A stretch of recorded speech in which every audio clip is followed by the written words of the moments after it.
Oke.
Bismillahirrahmanirrahim. Assalamualaikum warahmatullahi wabarakatuh. Shalom, Om Swastiastu, Namo Buddhaya, Salam Kebajikan. Selamat siang semuanya.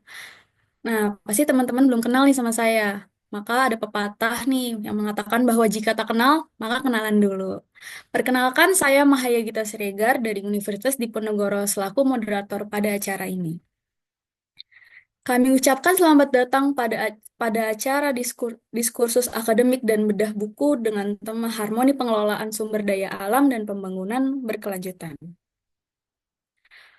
Oke, pada kesempatan kali ini saya Gita yang akan memandu jalannya acara ini pada 1,5 jam ke depan. Jadi buat teman-teman jangan bosen ya, karena akan banyak ilmu yang bakal kita dapat dari pemateri-materi yang sangat luar biasa ini. Oke, baik teman-teman sekalian. Sebelum kita masuki sesi materi, izinkan saya untuk memperkenalkan narasumber pertama kita pada hari ini. yaitu Pak Rosyid Ridho Al-Hakim, Eskom, SSI, MT, CFT, SIDES yang akan membawakan materi yang akan dibahas kali ini yaitu tentang lanskap energi terbarukan Indonesia, tantangan dan peluang.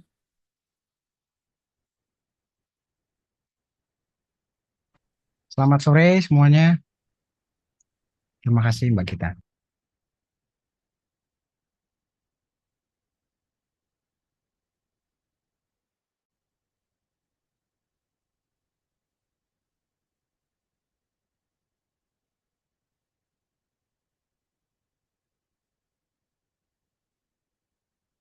Eh, untuk pemateri kedua yaitu ada Kak Angelo Basario Marhainis.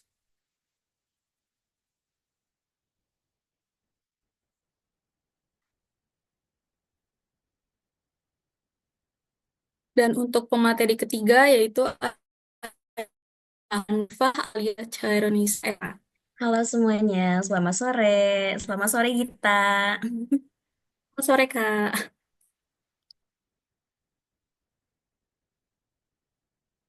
Oke, untuk sebelum memulai acara, kita akan menyanyikan lagu Indonesia Raya dan selanjutnya akan ada pembacaan CV untuk para pemateri.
Oke, baik. Untuk selanjutnya, dipersilakan sambutan dari Presiden DEM Undip dan Direktur Eksekutif IEDS.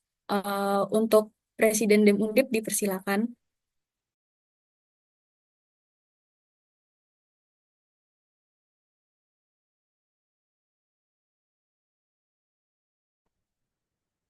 Oke. Halo, suaraku terdengar? Oke. Assalamualaikum warahmatullahi wabarakatuh. Shalom, Om Swastiastu, Namo Buddhaya, dan salam kebajikan untuk kita semua. Yang saya hormati, para narasumber, kemudian moderator, kemudian rekan-rekan panitia, kemudian Pak Rifki Nurhuda sebagai Direktur Eksekutif IEDS Indonesia. Oke, mungkin yang pertama-tama, mari kita panjatkan puji syukur kehadirat Tuhan Yang Maha Esa. Karena atas rahmatnya kita dapat berkumpul dalam forum yang penuh semangat intelektual ini. Dengan tajuk Diskursus Pemikiran dan Bedah Buku, Harmoni Pengelolaan Sumber Daya Alam dan Pembangunan Berkelanjutan. Kemudian saya juga berterima kasih kepada Pak Rifki karena telah mengadakan program kerja ini yang mana kolaborasi antara Institute of Energy and Development Studies dengan Dewan Energi Mahasiswa Universitas Diponegoro yang telah mewadahi perjumpaan gagasan ini. Kemudian melalui pemikiran dari narasumber yang luar biasa seperti Pak Rosyid Ridho Al-Hakim, kemudian Pak Angelo Basri Umar Heinis, dan Kak Hanifah Alia Khairunisa, yang mana kita akan menyelami berbagai dinamika, tantangan, dan peluang dalam upaya transisi menuju energi berkelanjutan yang berpihak pada masa depan bumi dan generasi mendatang. Kemudian akhir kata, selamat berdiskusi, mari kita rumuskan jalan tengah antara eksploitasi dan keberlanjutan. Karena bumi ini bukan warisan, tapi titipan untuk anak cucu kita yang akan datang. Wassalamualaikum warahmatullahi wabarakatuh. Shalom, Om, Santi Om, Namo Buddhaya, dan salam kebajikan untuk kita semua. Kembalikan ke moderator. Terima kasih Kak Dava Naufal atas sambutannya. Setelah itu ada sambutan dari Direktur Eksekutif IEDS yaitu Mas Rifki Nuril Huda. Mas Rifki Nuril Huda dipersilakan. Baik, terima kasih banyak. Assalamualaikum warahmatullahi wabarakatuh. Selamat siang, salam sejahtera untuk kita semua. Salam kebajikan, Om Swastiastu, Salam Namo Buddhaya. Terima kasih banyak. Pertama yang saya hormati Dava selaku Presiden DEM Universitas Diponegoro yang mau bekerja sama dengan kita IDS untuk menjadi bagian daripada suksesi penulisan karya ilmiah yang ditulis oleh para narasumber pada sore hari ini yang hadir. Yang saya hormati para narasumber, Pak Rosyid Al-Hakim, ini sahabat lama saya yang concern dan serius terhadap energi baru terbarukan, dan hari ini yang saya tahu lanjut ke doktoral, semoga lancar dan segera selesai. Yang saya hormati Mbak Alia, Mbak Hanifah Alia. Terima kasih Mbak Hanifah sudah berkontribusi bersama-sama bergandengan tangan dengan kita semua untuk memberikan sumbangsi pemikiran bagaimana pengelolaan sumber daya alam dan pembangunan berkelanjutan di Indonesia. Terus yang terakhir ada Angelo. Ini adik saya kebetulan dari Udayana. Dia mencoba untuk konsen ke sektor sumber daya alam terus energi terbarukan. Terima kasih juga sudah memberikan buah pikiran. Dan yang saya hormati Mbak Moderator, Mbak Gita, terima kasih banyak. Dan tentunya para pengurus IDS yang hari ini hadir, ada Pak Adit, Pak Sultan. Ya kebetulan Pak Adit, Pak Sultan ini adalah leader of pilot projects di buku Harmoni Pengelolaan Sumber Daya Alam dan Pembangunan Berkelanjutan. Terima kasih. Dan tetap semangat, kita juga sedang on progress di buku yang kedua yaitu investasi sektor sumber daya alam. Kawan-kawan sekalian, Bapak Ibu yang kami hormati, pertama-tama mari kita panjatkan puji dan syukur kehadiran Allah Subhanahu wa taala dan juga junjungan kita Nabi besar sallallahu alaihi wasallam. Atas izinnya kita semua bisa berada di diskusi siang hari ini dengan metode virtual yang alhamdulillah dengan teknologi ini kita dipermudah untuk bertemu dan bertukar pikiran. Pertama-tama yang kami sampaikan, IDS mengucapkan terima kasih banyak kepada para penulis terkhususnya. Harapan kami bisa mendapatkan masukan-masukan apa yang harus dilakukan oleh IDS untuk memperbaiki tata kelola sumber daya alam energi di Indonesia. Tentu kami memberikan apresiasi yang sebesar-besarnya kepada penulis dan besar juga harapan kami tidak bosan-bosan untuk menjadi bagian daripada perjuangan IDS untuk mewujudkan tata kelola sumber daya alam dan energi yang lebih berkelanjutan. Terus berikutnya, kawan-kawan sekalian, Bapak Ibu yang kami hormati pada siang hari ini atau sore hari ini hadir pada forum yang mulia ini, izin kami sampaikan beberapa hal. IDS kami berkomitmen untuk menjadi wadah bagi generasi muda membahas mengenai sumber daya alam dan energi. Ingin kami sampaikan beberapa hal. Yang pertama, IDS hari ini sedang melakukan kontrak kerjasama dengan beberapa lembaga untuk mendorong bagaimana percepatan transisi energi dan pembangunan berkelanjutan. Pertama, kami ingin sampaikan IDS sedang berprogres untuk menjajakan pelatihan bersama dengan Hukum Online dan Asosiasi Praktisi Hukum Energi dan Terbarukan yang akan insya Allah dilaksanakan pada tahun ini. Semoga juga kawan-kawan juga bisa ikut berpartisipasi dalam pelatihan tersebut yang akan dihadiri oleh pakar-pakar sektor energi, mulai dari migas, minerba, dan energi terbarukan. Terus berikutnya, Bapak Ibu sekalian, izin kami laporkan juga IDS bekerja sama dengan TVRI, salah satu TV yang utama di Indonesia dan menjadi bagian daripada sejarah bangsa Indonesia. Dan tentunya ini nanti akan menjadi bagian daripada publikasi kita semua, apa yang menjadi buah pikiran generasi muda terhadap sumber daya alam dan energi terbarukan maupun tata kelola energi yang lebih baik. Terus yang berikutnya ingin kami sampaikan, kami mohon doa, mohon restu supaya apa yang menjadi proyek-proyek IDS ke depan untuk bangsa dan negara ini, terkhususnya yang terdekat adalah mengenai investasi sektor sumber daya alam untuk mendukung bagaimana percepatan pertumbuhan ekonomi di Indonesia melalui sumber daya alam. Harapannya mohon doa dan dukungannya semoga kita semua yang ada di tim IDS dalam penyusunan buku tersebut juga bisa selesai dan bisa dipublikasikan. Yang terakhir, izin kami sampaikan, mohon untuk mengikuti akun media sosial IDS. Mungkin di situ banyak informasi-informasi maupun edukasi yang sifatnya untuk membangun sumber daya alam dan energi di Indonesia ke depan. Yang terakhir, izinkan saya mohon maaf apabila ada kurangnya dalam pelaksanaan kegiatan ini. Saya juga mewakili dari teman-teman DEM Undip. Dan tentunya kami terbuka terhadap saran dan masukan untuk pembenahan organisasi maupun tata kelola organisasi. Semoga kita semua selalu diberikan ide-ide kreatif dan semangat untuk memberikan sumbangsi bangsa dan negara ini. Mungkin itu yang bisa kami sampaikan mewakili IDS. Selamat sore. Sekian. Assalamualaikum warahmatullahi wabarakatuh.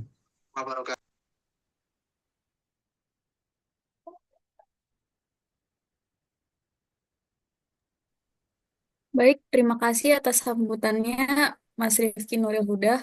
Oke, selanjutnya eh, akan dibacakan CV untuk narasumber yang pertama, yaitu CV Pak Rosyid Ridho Al-Hakim.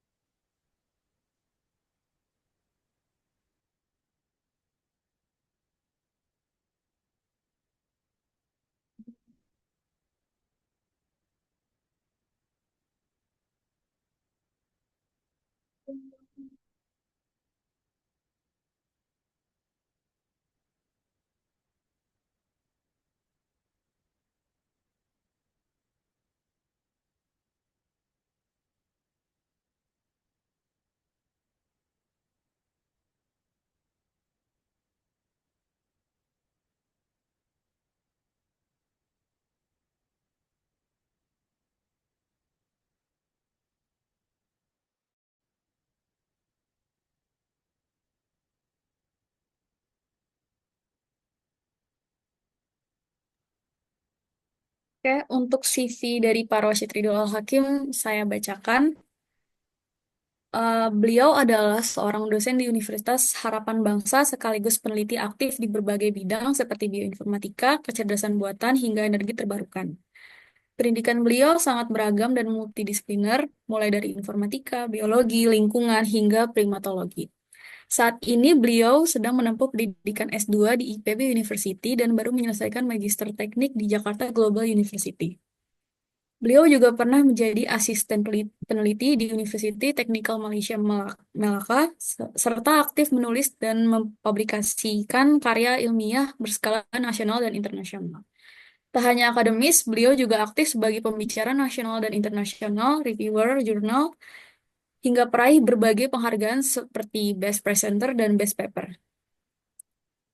Mari kita sambut dengan hangat para Rashid Ridho Al-Hakim.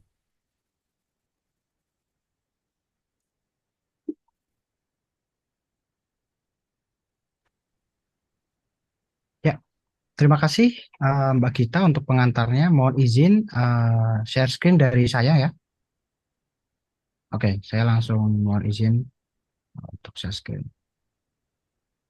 Oke, semoga sudah terlihat.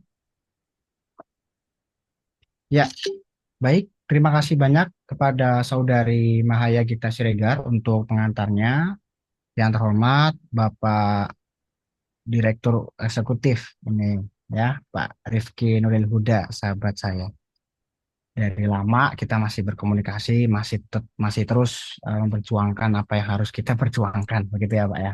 Dan saya sangat apresiasi sekali kolaborasi dengan Dem Undip. Di sini ada presiden yang baru, Saudara Dava ya tadi ya. Mohon maaf jika salah tadi. Dan rekan-rekan semua yang sangat antusias di kesempatan kali ini, saya tidak bisa menyebutkan satu persatu. Selamat sore, salam sejahtera untuk kita semua. Jadi mohon izin kawan-kawan, rekan-rekan semua, di sini saya ingin membagikan beberapa hasil pemikiran saya dan sedikit penelitian-penelitian yang terkait juga dengan energi terbarukan di Indonesia. Jadi pada kesempatan kali ini saya berkontribusi di salah satu chapter terkait dengan buku Harmoni Pengelolaan Sumber Daya Alam dan Pembangunan Berkelanjutan. Oke, ini beberapa hal yang akan saya sampaikan.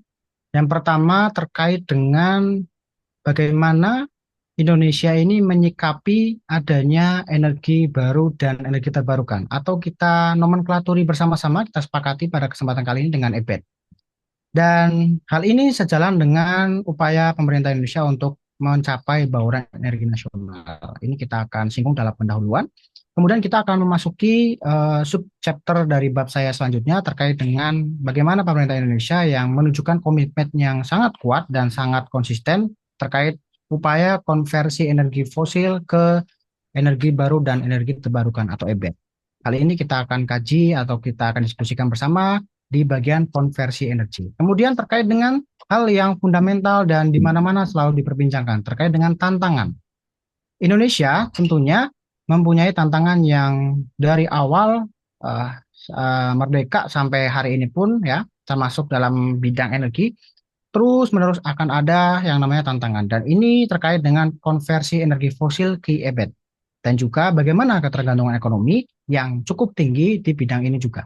Dan tentunya kita akan mendiskusikan bersama juga, alih-alih adanya tantangan, kita juga akan mengetahui beberapa strategi yang pemerintah Indonesia sudah kencanangkan terkait dengan strategi multidimensi yang kita kenali bersama dengan diversifikasi energi. Dan saya akan mencoba satu kasus yang mungkin trennya itu meningkat ya sejak mulainya IKN, Ibu Kota Nusantara, yakni terkait dengan EV atau electrical vehicle. Ini adalah salah satu contoh dari sekian banyak contoh yang nyata bagi pemerintah Indonesia untuk menanam benih yang kecil akan berdampak pada hal yang besar. Dan di sini juga Indonesia juga punya komitmen yang kuat terkait dengan kolaborasi dari setiap negara di internasional terkait dengan dukungan luar negeri. Dan pada akhir sesi kita akan mencoba merefleksikan diri dan juga kita akan terbuka terkait dengan diskusi dan juga pemikiran umpan balik. Oke, ini dia saya dapatkan data dari katadata.co.id. Ya, Indonesia merupakan hanya satu-satunya negara yang menjadi pusat peradaban sumber energi terbarukan. Tidak ada negara lain, hanya Indonesia saja. Terbukti dari poin pertama, arus laut, panas bumi, bioenergi, di sini termasuk biofosil, biofuel, dan bayu atau angin, hidro atau air, dan surya atau cahaya matahari.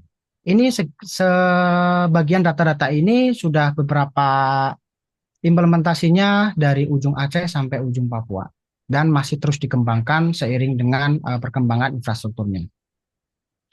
Dan terbukti pada tahun 2023 jumlah pembangkit yang berdasarkan energi baru dan energi terbarukan sejumlah 13.155 megawatt. Menghasilkan listrik ini itu akan ditingkatkan juga. Datanya memang belum kita dapatkan ya di tahun 2024, naiknya sekitar 731 megawatt. Berapa banyak ini megawattnya? Kalau dari data tahun 2023 itu sekitar 1 juta rumah harusnya bisa menerangi itu listrik yang didasarkan dari EBET itu sendiri.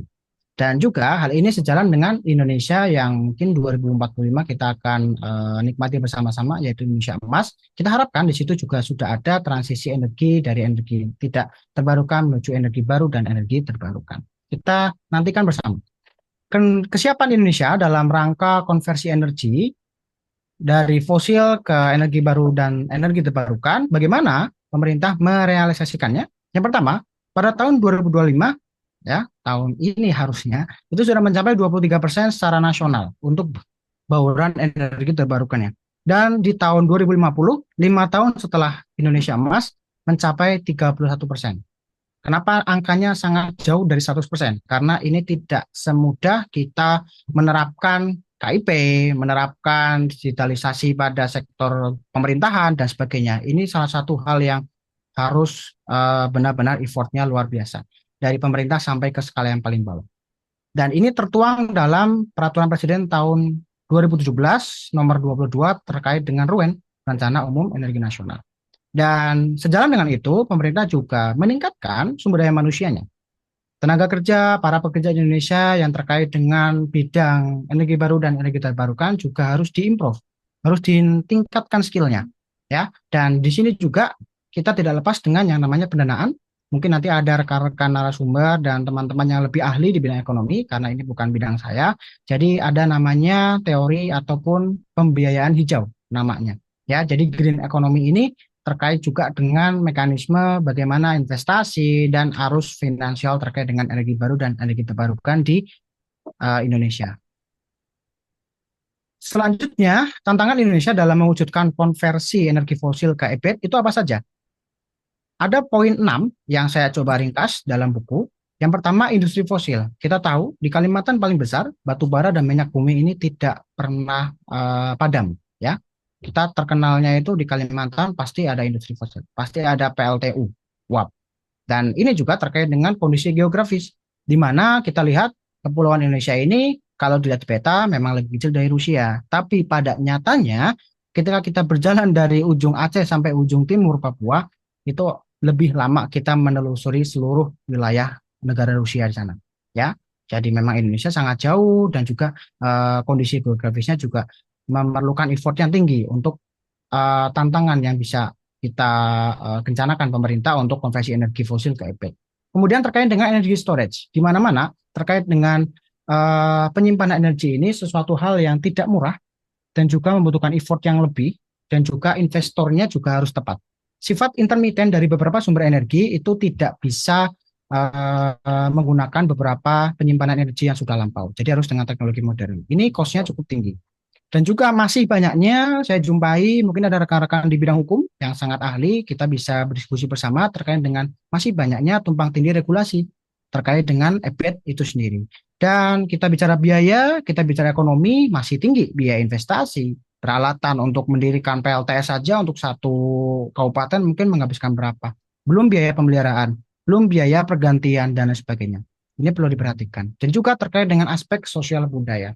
Saya menjumpai ketika penelitian primatologi, itu penelitiannya bidangnya primata, jadi agak jauh sedikit dari bidang energi. Namun di situ ada satu hal yang menarik, di mana salah satu daerah di Mentawai, di daerah Sumatera Barat, dekat Padang, 8 jam kalau dari Provinsi Padang, itu di sana kental dengan adat Mentawainya dan mereka suku-suku di sana itu sangat khas untuk memakan salah satu spesies primata di sana sebagai bagian dari adat atau tradisi.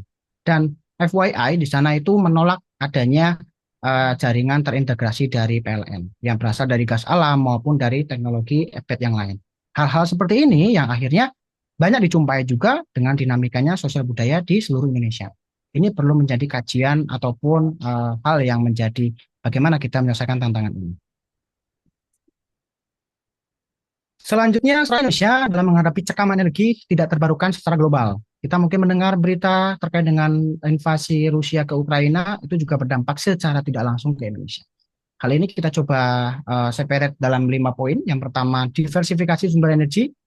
Hal ini kita perlu membagikan bagaimana pemanfaatan gas alam itu jauh lebih baik dibanding dengan gas yang konvensional. Yang kedua, bagaimana caranya mengefisiensi energi yang massal.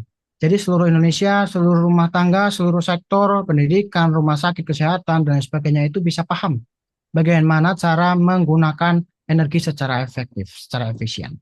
Dan terkait dengan ketahanan juga, ya, ketahanan energi juga dalam hal mendukung ketahanan energi nasional, ini ada beberapa poin yang mungkin bisa menjembatani yang sedang digunakan sekarang seperti bensin atau BBM dan juga alternatif untuk pengembangan EBIT di masa depan. Dan juga Indonesia juga tidak lepas dengan diplomasi energi internasional. Beberapa waktu yang lalu Indonesia menjadi tuan rumah dari G20 dan ini menjadi bukti bahwasanya akan terdapat justice transition atau keadilan, transisi berkeadilan. Secara jangka panjang Indonesia juga berupaya untuk menyadarkan seluruh manusia di muka bumi Nusantara harusnya dengan kesadaran terhadap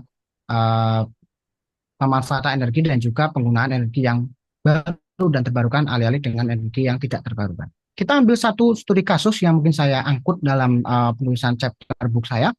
Dengan adanya dukungan beralih ke kendaraan listrik dari pemerintahan Indonesia. Kita refleksikan dulu. Apakah hemat listrik di rumah itu sudah diterapkan setiap orang? Saya yakin masih kurang. Tetapi saya yakin setiap hari orang membeli kendaraan baru. Ini pun masih banyak. Jadi ini bertolak belakang. Dan kalau kita lihat bumi kita sudah tua, ya. Kalau boleh dia bicara, itu dia sudah capek itu bumi itu ya. Nah, bagaimana ini bisa menjadi salah satu hal yang saya angkut isunya? Saya tidak mendoktrin di sini, tetapi saya coba refleksikan. Kendaraan listrik, kita ambil kasus mobil listrik, tidak bebas polusi 100%.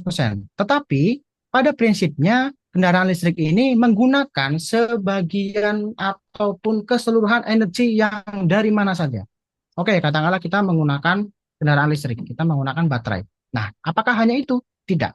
Kita akan berbicara yang namanya emisi karbon, kita akan berbicara yang namanya energi feedback, dan lain sebagainya.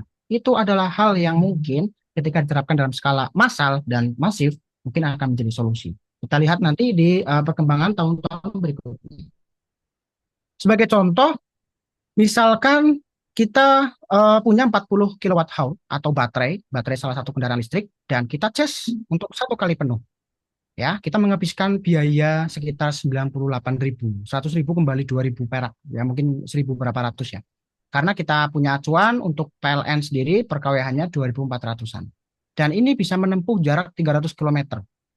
Dan tahun 2022 kendaraan roda 2 motor listrik sudah mencapai 25.782 unit atau pengguna. Kalau ini menggunakan subsidi KTP berarti 25.000 NIK, ya, hampir 26.000. Dan 300 km ini bukan jarak yang sebentar. Saya tidak tahu kalau dari Bandung ke Jakarta pakai Wush itu berapa ratus kilometer. Tapi kita bicara 300 km ini sama halnya dari Jakarta ke Brebes. Kalau kita hitung-hitungan sederhana, menggunakan kendaraan listrik, menghabiskan 100.000 itu pun kembalian. Kalau kita menggunakan BBM, 350.000. Ini dengan catatan BBM-nya Pertalite. Ya, kalau pertama mungkin lebih mahal lagi. Nah, di sini saya tekankan lagi untuk kedua kalinya, saya bukan mendoktrin, tapi hanya memberikan informasi dan ini menjadi hal yang kita ambil positifnya untuk pemerintah kita sendiri. Ya, hal kecil ini mungkin kita bisa sadari, bisa refleksikan. Apakah kita sudah menghemat listrik secara mandiri di rumah, di kos-kosan? Siapa saja yang masih terabaikan dengan colokan charger yang masih menancap di stop kontak atau terminal, tetapi itu tidak disambungkan ke handphone ataupun device manapun? Oh, itu masih terjadi arus listrik. Dan berapa biaya untuk membeli token listrik kalau kita menggunakan token? Ya, kalau kita biayanya pasca ya kita bulanannya bayar berapa lah tagihannya. Dan juga berapa banyak bensin yang kita habiskan, bayar berapa kita selama seminggu buat mengisi kendaraan kita secara full. Bensin motor, bensin mobil, ataupun kendaraan yang lain. Dan yang terakhir, mungkin karena masih banyak yang muda, pilih aku atau dia. Nah, yang bisa menjawab adalah kita sendiri. Ya, di sini adalah grafik yang saya dapatkan dari Energy and Mineral Resource Ministry and Transportation Ministry atau Kementerian SDM dan eh, Kementerian ya, Dirjen Transportasi Darat lah ya. Terkait dengan adopsi kendaraan listrik di Indonesia, hampir mencapai 30.000 unit di tahun 2022, 3 tahun yang lalu. Saya yakin sudah mencapai angka di atas 30.000. Jadi, marilah kita refleksikan secara bersama-sama. Saya sangat menanti adanya diskusi dengan rekan-rekan semua yang sangat kritis. Bahwasanya ini adalah quotes yang saya berikan di kesempatan kali ini. Tuhan telah menciptakan alam dengan hikmat dan kebijaksanaannya. Kita harus memelihara alam, bukan merusaknya secara perlahan-lahan. Demikian yang bisa saya sampaikan. Saya kembalikan ke saudari Mahaya Gita Siregar. Terima kasih banyak. Terima kasih kepada Pak Rosyid atas penyampaian materinya yang sangat luar biasa. Oke, karena sesi pemaparan materi dari Bapak Rosyid sudah selesai, kemudian saya akan membacakan kesimpulan dan materi hari ini yang dibawakan oleh Pak Rosyid bahwa Indonesia memiliki komitmen kuat dalam transisi menuju energi terbarukan. Meski tantangan seperti regulasi, biaya, dan sosial budaya masih besar, strategi nasional termasuk dukungan kendaraan listrik dan diplomasi energi terus diupayakan. Namun perubahan besar juga dimulai dari tindakan kecil kita sehari-hari.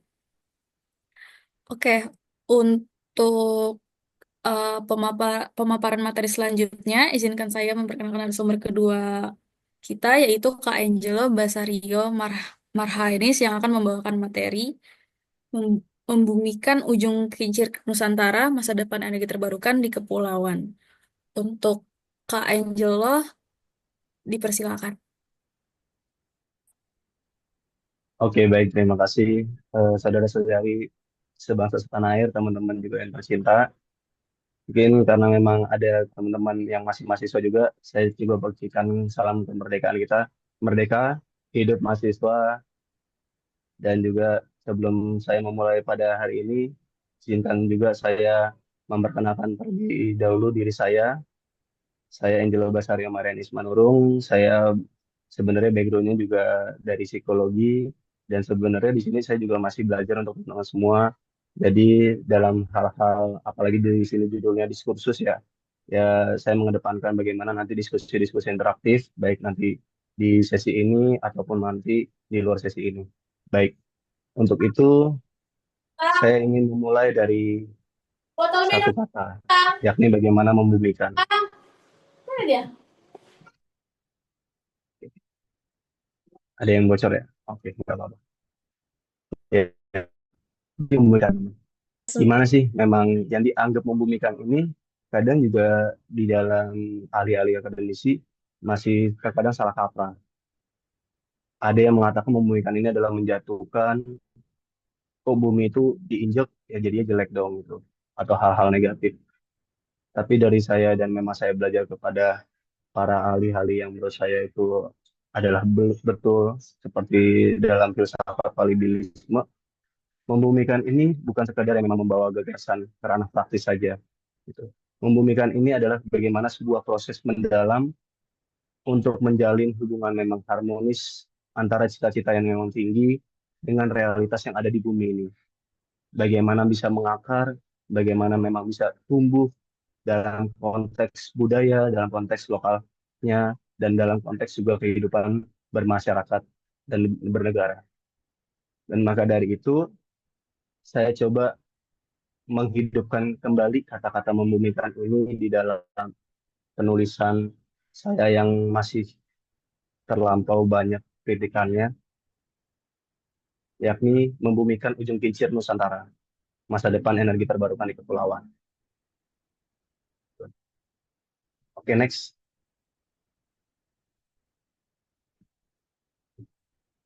Oke, jadi teman-teman semua pernah Anda berpikir gitu ya, gimana sih Indonesia ini sebagai negara kepulauan yang terbesar di dunia bisa memanfaatkan potensi energi yang memang terbarukan, yang memang melimpah di seluruh pelosok negeri ini. Apakah memang kita siap gak sih gitu ya, menjadi pionir dalam mengubah wajah energi dunia apakah kita siap sudah sepenuhnya untuk memanfaatkan potensi yang ada, atau justru kita terjebak di dalam ketergantungan energi fosil yang memang semakin menyusahkan. Jadi bayangkan saja, ini untuk awalan ya, kita punya lebih dari 17.000 pulau. Indonesia memiliki SDM yang terbarukan yang sangat-sangat beragam, dari angin, matahari, laut yang luas.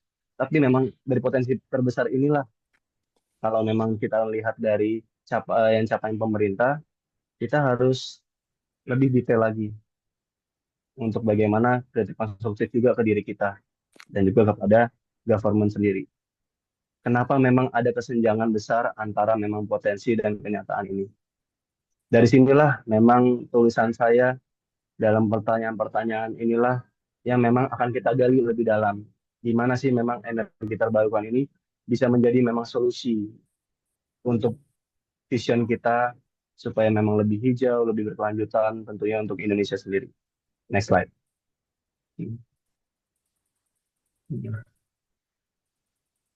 Oke, jadi kita renungkan kembali teman-teman. Gimana memang energi ini, terbarukan ini, bisa nggak sih menyatukan seluruh kepulauan Indonesia? Apalagi tadi dengan Mas, maaf tadi Mas Rosyid ya, Mas Rosyid mengatakan bahwa ada di beberapa daerah yang memang dari warga-warganya menolak untuk adanya kehadiran dari pemerintah, termasuk salah satunya di PLN ini. Namun, apakah memang kita sudah memanfaatkan sepenuhnya? Sebagai negara kepulauan terbesar di dunia, kita ini memiliki peluang yang memang emas untuk bagaimana memang mengurangi ketergantungan pada energi fosil yang memang selama ini kita andalkan. Dan di saat yang sama, itu kita juga bisa mempercepat bagaimana transisi menuju energi bersih dan berkelanjutan. Itu ada di SDGs juga, itu juga ada di Asta Cita juga. Jadi apa yang memang sebenarnya dapat kita lakukan untuk kita sebagai bangsa ini? Kalau misalkan solusi-solusi teknis, itu memang pasti tentu. Tapi konsepnya ini, bagaimana memang energi terbarukan bisa menjadi simbol kebanggaan nasional. Bisa menjadi core bahwa, oh ini loh Indonesia yang katanya menuju untuk 2045. Gitu. Juga dengan memanfaatkan SDA inilah, kita juga bisa menunjukkan ya, menunjukkan kepada dunia bahwa Indonesia ini memiliki kapasitas untuk menjadi pemimpin dalam transformasi energi. Ini bukan hanya soal teknologi ya teman-teman, tapi bagaimana ini tentang gimana cara kita menciptakan rasa memiliki yang lebih besar terhadap bangsa dan masa depan kita. Gimana memang energi terbarukan ini bisa menjadi jalan. Jalan untuk apa? Jalan untuk membangkitkan kebanggaan nasional kita. Gimana sih caranya ya? Coba kita jawab sama-sama untuk di next slide nih. Oke, potensinya. Oke. Potensinya dengan lebih dari 17.000 pulau ya teman-teman. Itu wow loh 17.000 pulau. Dan bahkan juga masih banyak pulau-pulau yang dari ratusan itu yang belum memang dikunjungi dan dilihat detail sedemikian rupa baik dari pemerintah maupun dari kita sendiri atau maupun dari organisasi-organisasi seperti NGO dan segala macamnya. Jadi inilah kembali lagi Indonesia punya potensi besar, tapi mengapa hanya 11,5% dari total energi yang berasal dari sumber energi terbarukan pada 2020? Itu. Kalau saya tidak salah, saya ingat bahwa target dari government ini di tahun 2025 yakni 23%. Jadi pertanyaannya adalah disinilah memang menjadi tantangan kita yang sebenarnya memang dimulai. Disinilah memang terletak bagaimana sinergi kebijakan yang memang tegas dan konsisten untuk bagaimana menciptakan iklim-iklim investasi yang memang kondusif. Inovasi memang teknologi dan juga hal-hal yang memang bagaimana kolaborasi itu pasti tentu. Dan juga tentunya lagi dan lagi government ini menjadi regulator dan fasilitator. Bukan hanya regulator saja, bukan hanya fasilitator saja. Keduanya. Dan sektor swasta itu bisa menjadi investor dan pelaksana gitu. Tentunya juga pasti didampingi juga sama masyarakat-masyarakat yang ada di lokal tersebut untuk bagaimana mendukung transformasi energi. Dan semua elemen inilah yang memang harus kita gerakan secara terpadu, harus berkelanjutan supaya apa? Supaya memang target 23% ini bukan hanya menjadi angan-angan saja gitu.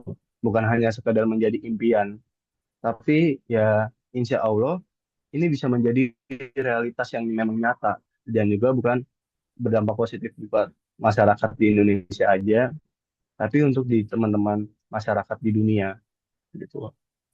Dan saya percaya bahwa ketika memang ingin menggali lebih dalam tantangan, kita juga harus bagaimana melihat juga peluangnya. Untuk peluang-peluang besar ini, coba kita lihat lebih dalam di next slide.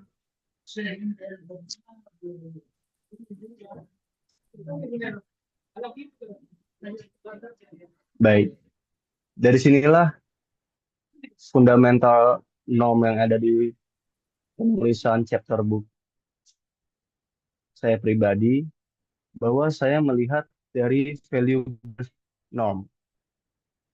Teori ini mengatakan bahwasanya ketika memang kita mencoba memahami perubahan perilaku kita sebagai masyarakat, kita coba melihat bagaimana perilaku pro lingkungan yang tidak muncul secara spontan. Perilaku ini berasal dari rangkaian-rangkaian nilai dan keyakinan yang mendalam dalam diri individu ini, teman-teman. Namun yang menjadi kembali lagi pertanyaannya, apa yang memang sebenarnya mendorong seseorang untuk berperilaku pro lingkungan ini? Kita katakan sebut saja value based norm ini perilaku pro lingkungan untuk memudahkan. FBN ini secara memang sederhana, namun saya katakan kuat jika memang seseorang itu memiliki nilai yang kuat untuk melindungi lingkungan. Jadi, ketika memang memiliki nilai yang kuat ini, kemungkinan-kemungkinan besar mereka akan mengambil tindakan nyata itu untuk mendukung keberlanjutan itu bisa lebih masif, termasuk juga salah satunya pemanfaatan untuk energi terbarukan.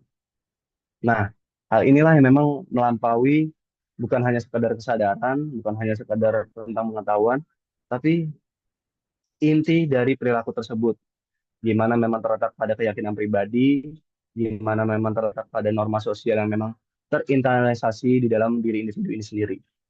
Nah, norma sosial inilah yang memang menjadi pendorong ya, pendorong moral yang bisa dibilang membuat individu ini merasa semakin responsibility, semakin bertanggung jawab. Bertanggung jawab artinya kan wajib ya. Wajib itu artinya bisa melakukan bertindaknya itu bukan hanya untuk diri sendiri saja, gitu, tapi untuk sosial, untuk kebaikan bersama. Nah, dari sinilah memang FBN ini mengajarkan bahwa kita tidak hanya muncul secara memang spontan, tapi seperti ini. Kita sebenarnya teman-teman yang ada di sini, sekitar 29 orang yang ada di sini, inilah yang teman-teman juga saya apresiasi bahwa kita belajar. Yang sudah lebih tua belajar kepada yang lebih muda, yang lebih muda belajar juga kepada yang lebih tua, gitu. Yang sesama juga belajar antar sesama juga. Di sinilah yang memang kita bilang bahwasanya sederhana namun kuat. Oke, next slide.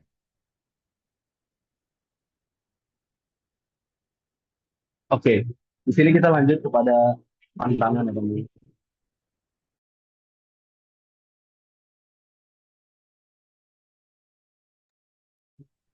Iya, kita lanjut kepada tantangan. Bagaimana memang sekarang kita betul-betul memasuki bab-bab ya yang memang sangat krusial, di mana memang tantangan besar yang dihadapin ini bukan hanya untuk sebagai tanggung jawab di Indonesia saja, tapi ini juga sebagai tanggung jawab di dunia. Tantangan uniknya adalah kita sebagai Indonesia ini tidak dimiliki oleh negara lain. Contohnya apa sih ya tantangan-tantangannya ya? Tadi sebenarnya juga sudah disebutkan juga dengan pembicara sebelumnya, sama teman-teman. Gitu. Tantangannya ada di infrastruktur bagaimana yang terbatas, biaya investasi yang tinggi, lalu bagaimana regulasi-regulasinya kompleks. Gitu. Manusia ini, karena saya belajar di background psikologi, manusia ini adalah insan yang memang rumit, namun saya perlahan ketika memang mempelajari menyenangkan. Saya mencoba belajar bahwa oh ternyata enjoy ya ketika memang kita mencoba belajar memahami manusia per orang, per individu atau memang per kelompok gitu. Nah, disinilah kalau misalkan dari pepatah itu bilang kita kalau misalkan ke masyarakat lokal, ke penduduk yang ada di pedesaan atau bahkan yang di perkotaan tapi perkotaan kecil gitu, kita masuk dari pintu mereka, teman-teman. Bahwasanya ketika memang kesulitan-kesulitan ini yang memang terbatas, kita masuk dari pintu mereka, keluar dari pintu kita, gitu. Kita belajar bahwasanya hal-hal yang memang kita lakukan pada saat di sini ini adalah hal-hal yang bukan bisa digampangkan seperti membalikan telapak tangan, gitu. Tapi bagaimana memang kita harus pelan-pelan, sabar, welas asih, tenang, konsisten. Bagaimana memang komitmen ini nggak bisa dijalankan untuk satu dua orang, gitu. Dan saya berharap, walaupun memang ini bukan untuk terakhir di slide saya berharap ketika memang 29 orang ini setelah memang keluar dari sesi ini pun juga bisa menceritakan kepada satu teman aja. Oh, saya tadi habis dengar dari pembicara Mas Musyid. Oh, saya tadi habis dengar dari pembicara B dan C segala macamnya. Siapa tahu mereka tergugah dan pada akhirnya tantangan-tantangan inilah yang memang menjadi sebuah kenyataan, kenyataan sederhana tapi kuat. Karena solusinya ada di tangan kita. Gitu. Oke, next slide.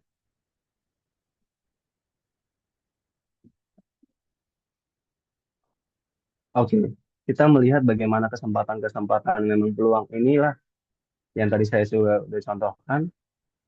Dan lagi-lagi sebetulnya memang ada salah satu contoh teman-teman dari yang saya coba kepoin lebih dalam. Ada namanya itu teknologi solar photovoltaic PV dan juga turbin angin skala kecil.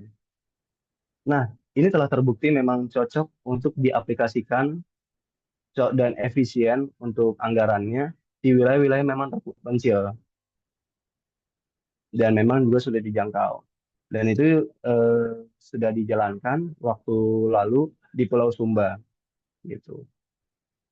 Nah, disinilah yang memang menjadi solusi-solusi alternatif bagaimana energi ini juga mampu dilakukan secara mandiri dan juga mampu untuk bagaimana memang mengurangi impor-impor bahan bakar fosil tentunya. Namun, gimana sih memang kita bisa mendorong agar memang semua pulau, bahkan bukan hanya pulau yang terpencil aja ya, yang bahkan yang ada di perkotaan ini, ya itu ada namanya microgrids teman-teman. Gimana memang teknologi pergeseran transaksi ini dan juga memang sistem yang memang terintegrasi ini bisa dapat memang menjangkau setiap sudut Nusantara secara memang tanpa tergantung pada jaringan listrik di pusatnya. Nah, inilah memang kesediaan-kesediaan energi yang memang andal. Bisa teman-teman sharing di teman-teman punya komunitas, di teman-teman punya eh, jejaring tentunya. Dan untuk next slide-nya, bagaimana memang kita coba membicarakan bagaimana pertimbangan geografisnya. Oke,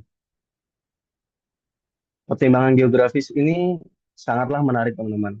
Karena lagi dan lagi betul yang memang tadi saya pernah ke beberapa pulau-pulau yang ada di Indonesia, masyarakat sumber daya manusia yang ada di sana itu memang apa bisa dibilang ya, hmm, punya sekat antara memang yang punya jaringan dan antara yang tidak punya jaringan. Tapi untungnya saya percaya teman-teman, orang-orang yang tidak punya jaringan namun punya kemauan yang kuat pasti akan selalu ada, akan selalu hidup. Saya punya teman, dia tinggalnya di Cianjur gitu. Waktu itu dia ospek dan ternyata listriknya mati teman-teman gitu. Tapi bukan hanya itu, ternyata bukan listrik yang mati permasalahannya. Kuningan wifi-nya di satu kampung itu, desa itu free. Dan pada akhirnya ketika memang saya melihat bagaimana memang pertimbangan geografis atau demografis ini, itu bisa ketika memang kita mau. Tapi pertanyaannya bagaimana? Apakah memang kita sudah mengoptimalkan potensi-potensi kita bicarakan tentang energi terbarukan ini? Makanya setiap kali saya ke pulau-pulau yang ada, ya bisa dibilang nggak pulau-pulau aja sih ya, mungkin desa-desa yang ada di Jawa gitu ya tentunya, saya selalu sharing bahwa ada loh di Nusa Tenggara sana ada namanya Pulau Sumba yang mereka mempunyai potensi angin seperti yang ada di sini, tapi mereka udah memanfaatkan lebih dulu. Ada loh di Pulau Maluku sana yang memang mereka susah untuk jaringan-jaringan ke listrik pusatnya. Akhirnya mereka mempunyai itu untuk bagaimana dimanfaatkan dari energi matahari ini sendiri. Nah, inilah yang teman-teman yang memang saya maksudkan bagaimana memang kita bisa sharing bukan hanya tentang hal-hal politis untuk hanya di perut saja yang kita lakukan, tapi kita bisa sharing, bisa membuild gitu ya. Kalau saya sebutnya nation and character building gitu. Maaf, nation and personal character building. Bagaimana sebelum kita memang mengenalkan terkait bangsa kita gitu ya. Oh, ini Indonesia pulaunya bagus 17.000. Oh, ada macam-macam beragamnya. Hebat loh kita dibandingkan memang negara lain segala macam. Enggak dulu ke sana ya gitu. Tapi bagaimana kita bisa membangun personal karakter building tiap-tiap orang yang memang kita bisa temuin gitu. Karena saya percaya setiap yang kita temuin, apalagi memang yang di bawah umur kita, mereka pasti punya secerca harapan, mereka pasti punya eh, satu kondisi di mana kakak ini apa yang memang aku bisa pelajari nih. Ya. Nah, disinilah yang memang menjadi tantangan gimana memang permintaan energi yang memang terus meningkat dapat diatasi. Salah satu jawabannya teman-teman, bagaimana diversifikasi sumber energi dan juga desentralisasi. Yang pertama, tentang diversifikasi sumber energi inilah yang memang bukan hanya kita mengandalkan satu jenis energi aja, tapi kita mengembangkan berbagai energi yang terbarukan. Selain surya atau memang angin, kita juga ada mikro hidro, terus juga ada biomasa yang memang sesuai dengan memang potensi dan kondisi lokal masing-masing pulau. Nanti ada di slide terakhir mungkin saya juga akan sebutkan beberapa pulau apa aja sih yang memang bisa berhasil selain memang Sumba gitu ya. Oke, next slide.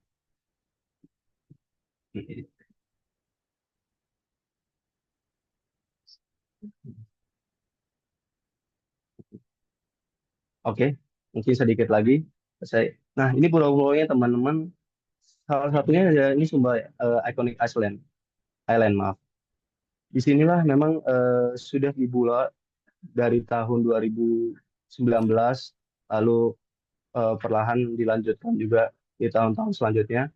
Namun yang memang saya coba sharing, mungkin teman-teman juga memiliki saudara-saudara di Pulau Rote itu, Pulau Sabu, Pulau Alor, Pulau Pantar, ada nama juga di Maluku itu Pulau K, Pulau Aru, dan juga ada di Pulau Seram, di bagian selatan itu Pulau Buru, dan ya termasuk pulau yang di ujung itu Natuna, Selayar, Sulawesi Selatan itu Selayar itu, wah itu hebat banget untuk dipotensikan. Pulau Buton, Pulau Biak. Yang di sini yang pengen saya sampaikan bahwasanya teman-teman kalau punya memang akses ke sana, berilah mereka edukasi gitu. Jangan sampai di stop di saya seperti saja gitu. Oke, next slide. Oke, kalau kebijakan pemerintah mungkin kita semua udah bersama tahu. Kita next slide aja. Oke, terkait monitoring evaluasi sama keterlibatan komunitas, ini tadi saya sudah sampaikan bahwa di awal bagaimana memang kita menjadi elemen kunci dalam memang menilai dampak dari sosial, ekonomi, lingkungan, dan juga memang proyek-proyek energi terbarukan. Oke, next slide. Oke, ini yang terakhir teman-teman bahwasannya tren masa depan dan energi terbarukan. Kapasitas energi terbarukan di global itu diperkirakan tumbuh 50% teman-teman di tahun 2025. Dan memang sektor energi surya dan angin ini menjadi yang terbesar. Indonesia perlu memanfaatkan tren global ini. Bukan hanya menurut saya pribadi saja, tapi saya coba baca literaturnya, banyak sekali ahli akademisi yang memang mendorong hal tersebut. Tapi pertanyaan yang mendalam adalah, apakah kita memang mampu, apakah kita memang ingin, apakah memang kita mencoba untuk melakukannya hari demi hari. Nah, kunci utamanya adalah bagaimana memang kemampuan kita, teman-teman, untuk bagaimana memang mengoptimalkan potensi lokal di setiap pulau secara tepat dan terintegrasi. Dan disinilah yang memang menjadi akhir. Izin untuk next slide-nya. Next slide, boleh? Yang terakhir. Yang keempat, 14 ya, conclusion, oke. Terakhir, tapi bukan menjadi penutup untuk kita bersama, nanti kita bisa lebih diskusi lebih lanjut, bahwasanya ini bukan hanya memang tentang energi teman-teman, gitu. Tapi memang tentang bagaimana kita bisa membuild karakter diri kita, bisa bagaimana kita bisa membuild karakter bangsa kita dengan berkelanjutan dan memang dengan mandiri. Kita punya kesempatan teman-teman untuk bagaimana menulis bab baru dalam sejarah energi terbarukan di Indonesia. Saya percaya tadi 29 orang, sekarang 27 orang. Saya percaya bahwa 27 orang yang ada di sini memiliki pembelajaran-pembelajaran yang penuh makna setiap harinya. Memiliki hal-hal yang memang penuh keberhasilan. Memiliki hal-hal yang memang penuh inovasi, kolaborasi. Itu adalah sesuatu yang memang yang harus kita coba gencarkan. Sinergitas, nggak usah terlalu ego-ego atau politis antar satu organisasi dengan organisasi lain. Jadi terakhir teman-teman, untuk dari saya, bagaimana memang mari kita bersama bersatu padu, mari kita membangun dan memang menulis bab baru untuk sejarah ini, karena memang ini bukan memang momentum kita saja untuk mengambil peran aktif, tapi memang ini memastikan bagaimana memang bumi bisa lebih hijau, kita bisa memastikan bagaimana memang kehidupan itu bisa lebih baik, bukan untuk saya, bukan untuk teman-teman juga, tapi pasti teman-teman juga akan memiliki keturunan, dan itu untuk anak cucu kita. Itu saja dari saya, terima kasih teman-teman.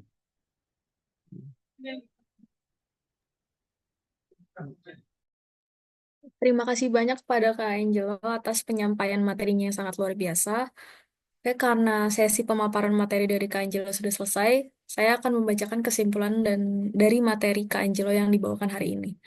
Indonesia punya potensi besar untuk energi terbarukan, khususnya di wilayah kepulauan, namun tantangan regulasi, keterbatasan infrastruktur, dan kurangnya keterlibatan masyarakat masih menjadi hambatan.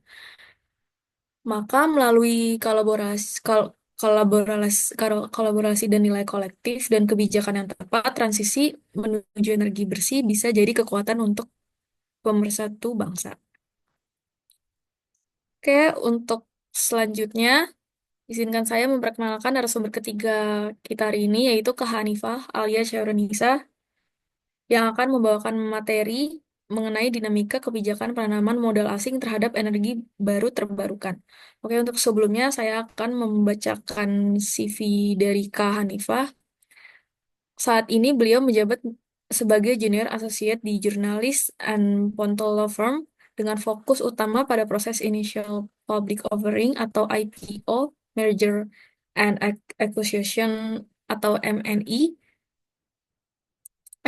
serta litigasi di sektor migas. Sebelumnya, ia juga aktif di beberapa firma hukum lainnya, termasuk Ruben Sregar and Associate serta ST T Law Firm, di mana ia menangani berbagai kasus korporasi, lingkungan, serta sengketa komersial bernilai besar.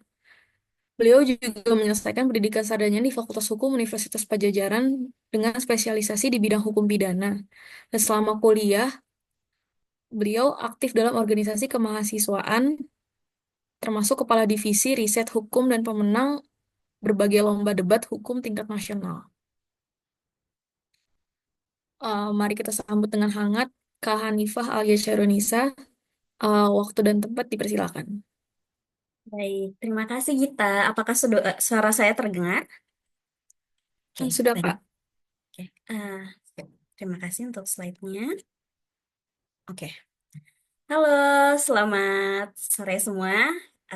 Perkenalkan saya Alia. Terima kasih kita sudah memperkenalkan. Saat ini saya bekerja sebagai lawyer di salah satu law firm yang bergeraknya fokus kepada corporate. Tapi juga saya menangani beberapa kasus yang kebetulan juga litigasi yang berkaitan dengan energi seperti itu. Dan corporate kasus yang saya pegang pun juga kaitannya dengan energi. Salah satunya adalah akuisisi perusahaan minyak. Nah, ini juga salah satu mendorong saya akhirnya untuk lebih fokus ke bidang energi. Karena bertubi-tubi ya, saya melihat dinamika permasalahan hukum di sektor penanaman modal, yang terkhususnya penanaman modal asing ya, untuk di bidang energi. Nah, ini juga jadi salah satu concern juga, kenapa penanaman modal asing di bidang energi fosil itu sangat meriah sekali ketimbang dengan penanaman modal asing di bidang EBT gitu kan, energi baru terbarukan. Kalau saya ngomongnya EBT ya, kalau Mas Restuit EBT ya, saya ngomongnya EBT ya boleh. Oke, seperti yang sebelumnya kan Mas Roshid dan Mas Anggelo sudah menjelaskan banyak sekali detail dan banyak sekali terkait teknis terkait energi baru terbarukan di Indonesia saat ini. Maka saya akan membahas lebih detail lagi terkait dinamika kebijakan penanaman modal asing. Sebelumnya saya juga terima kasih untuk kepada Institute of Energy and Development Studies yang sudah memberikan kesempatan kepada saya untuk menulis dan menuangkan ide-ide saya di buku berjudul Harmoni Pengelolaan Sumber Daya Alam dan Pembangunan Berkelanjutan. Oke, boleh next. Oke. Eh, Oke, untuk penanaman modal asing dari energi terbarukan sebenarnya bertujuan teman-teman untuk membantu fokus negara kita untuk mengarah pada net zero. Gak mungkin kan suatu negara memiliki keinginan untuk bisa memfokuskan diri kepada kegiatan-kegiatan usaha yang seperti energi terbarukan tanpa adanya dorongan uang ataupun investasi. Dan itu pun sama dengan investor. Investor juga nggak mau menanamkan modalnya ketika suatu negara tidak welcome terhadap penanaman modal asing. Karena penanaman modal itu intinya adalah harus profit. Nah, tapi kalau misalkan korporat itu berfokus kepada profit, ketika negara justru berfokus pada profit juga, ini juga yang jadi permasalahan. Ini adalah salah satu hal yang saya bahas di dalam buku saya, dalam tulisan saya ini. Dalam hal ini, justru ketika negara bisa menjadi seperti yang disampaikan oleh Mas Angelo terkait regulator dan fasilitator, tentu ini akan menjadi dampak yang sangat baik dalam penanaman modal asing di energi terbarukan yang tujuannya untuk mencapai net zero itu sendiri. Investor punya uang, negara punya regulasi dan memfasilitasi seorang investor untuk menanamkan modalnya di negara kita. Seperti itu. Yang kedua adalah membuka sektor bisnis baru dan untuk mendapat pendapatan negara dan lapangan pekerjaan. Ini tentu jadi krusial, teman-teman.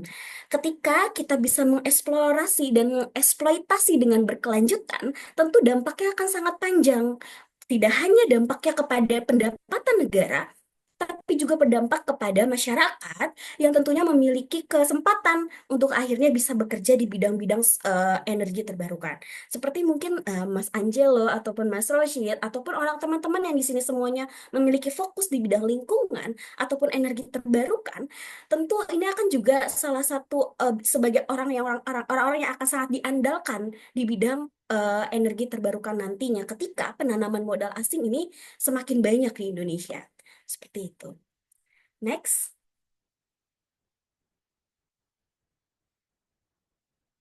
Boleh next. Oke. Nah, kita bicara tentang kebijakan negara nih, teman-teman. Nah, yang saya lihat dari kebijakan negara kita terkait penanaman modal asing di energi terbarukan, itu ada yang namanya target ambisius tapi eksploitasi jalan terus. Ini yang cukup sangat ironis sih ya. Kalau misalkan kita ngomongin nikel. Nikel katanya kalau misalkan itu dieksploitasi tujuannya untuk apa? Untuk baterai. Baterai digunakan untuk apa? Untuk banyak hal, untuk kendaraan nol emisi lah atau apapun itu yang katanya bisa membantu untuk negara kita ataupun dunia jadi net zero, mencapai net zero. Tapi ini yang jadi sangat disayangkan. Justru nikel itu adalah salah satu komoditi yang rentan untuk dieksploitasi tanpa adanya keberlanjutan di negara kita. Bahkan saya baru berkarir 3 tahun sebagai lawyering, sudah setidaknya 3 sampai 4 kasus yang saya temui di bidang litigasi terkait penanaman modal, itu berkaitan dengan nikel. Jadi kebanyakan karena negara kita ini sangat tidak ketat dalam dalam mengawasi penanaman modal asingnya, itu berakibat pada banyak lagi penyelewengan dana yang akhirnya jadi sengketa. Yang jadi sayangnya adalah masyarakat yang harus terkena dampak. Kenapa? Karena ketika investor datang, dia harus bisa menerima data engineering report yang berkaitan dengan eksplorasi. Berarti eksplorasi sudah dilakukan, eksploitasi bahkan sudah dilakukan, tapi tidak mendapatkan hasil akibat daripada keserakahan dan ketidakpengawasannya negara kita terhadap eksploitasi seperti itu. Nah, ini juga sangat disayangkan. Nah, penting juga bahwa aturan hukum transisi energi belum memaksimalkan investasi dalam bidang energi terbarukan. Ini menjadi catatan teman-teman. Boleh investasi, tapi nggak boleh dong semuanya dilegalkan selegal-legalnya tanpa memperhatikan keberlanjutan. Ini yang cukup disayangkan kalau misalkan negara kita cukup serakah. Nah, seperti yang kita tahu bahwa negara kita tuh sangat mengagung-agungkan ya gitu. Banyaknya sumber daya alam di Indonesia yang bisa dimanfaatkan dan menjadikan sumber pendapatan negara.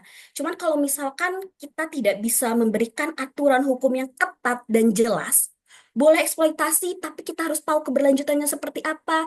Negara pun harus tahu uangnya itu akan kemana aja. Tentu ini yang harus penting untuk dikawal bersama kita semua, oke?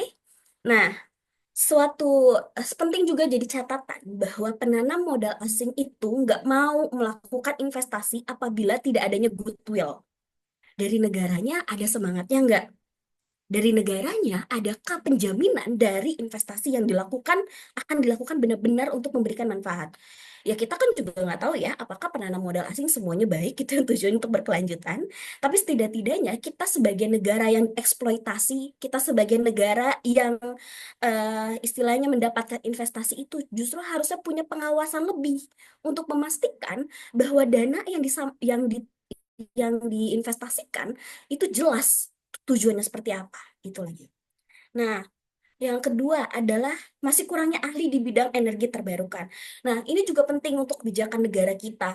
Negara kita seharusnya lebih mendorong untuk kepada tenaga-tenaga ahli yang untuk energi terbarukan. Bisa saja seperti anak-anak muda yang saat ini banyak sekali yang sudah mulai fokus kepada energi terbarukan, tapi belum difasilitasi dengan maksimal oleh negara. Nah, saya juga sangat terima kasih sekali gitu, Institute of Energy and Development Studies sudah menjadi salah satu pionir gitu untuk bisa mendorong anak-anak muda untuk kontribut gitu di bidang energi terbarukan. Tapi kita harus tetap terus maju gitu karena targetnya juga sangat ambisius gitu, energinya net zero-nya harus 2030 dan 2050 lah segala macam. Banyak sekali target-target ambisius. Maka dari situ kita juga harus dibarengi dengan tingginya kemampuan kita agar kita tidak dijajah secara ekonomi. Kita nggak mau kan seperti zaman dulu kita dieksploitasi minyaknya, kita dieksploitasi banyak, yang menikmati hanya di atas-atasnya aja. Masyarakatnya harus merasakan ketimpangan sosial yang terjadi. Masyarakatnya harus merasakan daerahnya rusak ataupun daerahnya menjadi tidak layak untuk dihuni. Nah, ini yang harus jadi perhatian. Kalau kita menjadi orang yang ahli, kita yang paham, kita bisa menjadi salah satu bagian daripada pionir penanaman modal asing yang lebih berkelanjutan, dan kita juga bisa menjadi pengawas yang lebih jelas di sana. Seperti itu. Yang ketiga, ini ada katanya nih net zero. Tapi fokus utama adalah eksploitasi untuk bisnis ataupun greenwashing. Ini yang seperti saya bahas terkait nikel. Bolehlah nikel kita anggap sebagai salah satu upaya gitu ya untuk bisa ada menghasilkan baterai or everything related to that. Mau apapun itu yang bentuk investasinya, untuk kincir angin kah, apa namanya, memanfaatkan panas bumi or everything, itu tidak akan berguna kalau misalkan negara kita tidak punya pengawasan yang jelas gitu loh. Yang jadi sering sekali ya, baru-baru ini kita juga mendengar berita terkait penanam modal asing di Indonesia yang didatangi oleh salah satu organisasi ataupun salah satu ormas and everything. Itu juga menjadi salah satu concern ya. Bagaimana bisa mereka bisa semena-mena dan sewenang-wenang meminta uang kepada investor. Nah, ini juga gimana ceritanya suatu investasi itu akan masuk kalau misalkan kita tidak memberikan rasa aman. Nah, knowledge itu juga penting untuk orang-orang di sekitar kita untuk memahami bahwa investasi ini bukan jangka uang ada depan mata kita. Terus udah itu uangnya dibagikan segitu aja, enggak. Ini tujuannya untuk berkelanjutan, tujuannya untuk jangka panjang. Kalau kita bisa membuat frame, negara kita bisa memberikan frame itu dengan baik dan bisa terbuka terkait penanaman modal asing di Indonesia, seharusnya bisa mendorong untuk masyarakat kita lebih punya knowledge terkait akan hal itu. Dan juga terkait pengawasannya penting banget sih. Kalau misalkan kemarin sampai ada investor datang, eh, seorang organisator datang ke tempat investor dan minta uang 5 triliun untuk investasi and everything, itu tuh jelas-jelas sangat-sangat eh, tidak baik ya untuk investasi selanjutnya gitu. Karena ini akan sangat berdampak image Indonesia sendiri di mata dunia. Seperti itu. Next.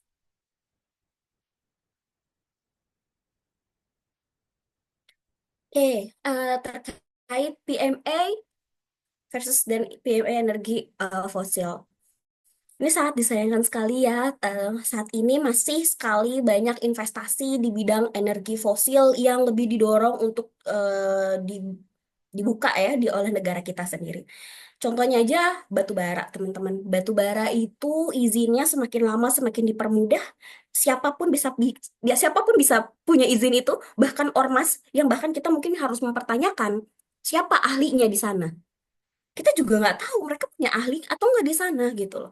Kalau misalkan investasi dilakukan dengan semena-mena, investasi dibuka dengan seterbuka-bukanya tanpa adanya pembatasan ataupun tidak adanya pengawasan, yang ada ya udah hancur aja terus. Ini juga sama dengan PMAIBT. Kalau misalkan memang eksploitasi energi fosil tujuannya untuk bisa mendorong adanya pendapatan negara, tapi dilakukan secara eksploitatif gitu kan. Gimana ceritanya gitu loh. Mau adanya penanam modal asing dari yang terkait IBT, yang mungkin lebih green, lebih pemikirannya lebih green ya, lebih memikirkan keberlanjutan mungkin. Kalau misalnya ngelihat negaranya udah carut marut gitu, dari baik kebijakan, dari baik alamnya gitu. Apa yang mau dimanfaatin gitu. Nah, ini yang harus diberikan pembatasan lebih jelas lagi kepada negara kita. Nah, sangat disayangkan sekali kalau kita ngomongin eksploitasi justru berkedok dengan energi. Swasembada energi kan kaitannya dengan keberlanjutan. Salah satu nawacitanya gitu ya. Salah satu nawacitanya pemerintahan baru saat ini adalah swasembada energi. Nah, swasembada energi ini juga harusnya kaitannya dengan mendorong investasi PME, IBT. Nah, inilah seharusnya, tapi apa ya, saya cukup sangat sayang gitu. Kemarin banyak sekali batu bara itu didorong yang sangat sangat sangat sangat-sangat lebih gitu ya, lebih membara gitu. Bapak Bahlil lebih senang kayak dengan batu bara gitu. Nah, ini juga salah satu bentuk sengketa yang lebih banyak lagi kalau di ranah hukum gitu. Bahkan kalau kami sebagai lawyer gitu, ya megang kasus batu bara ataupun sekarang nikel tuh mulai maju, mulai ngikutin nih kasus-kasus nikel tuh mulai banyak, mulai menyusul dari batu bara. Bahkan kasus batu bara itu saya baru 3 tahun berkarir aja udah banyak sekali yang saya pegang gitu. Nah, itu kan menunjukkan gitu, sangat-sangat problematik. Nah, saya sangat berharap gitu ketika nantinya PMAIBT ini sebagai salah satu cara untuk mendorong adanya sebuah sembada energi, pemerintah bisa lebih fokus lagi dan lebih bukan eksploitasi ya gitu tujuannya seperti itu. Next.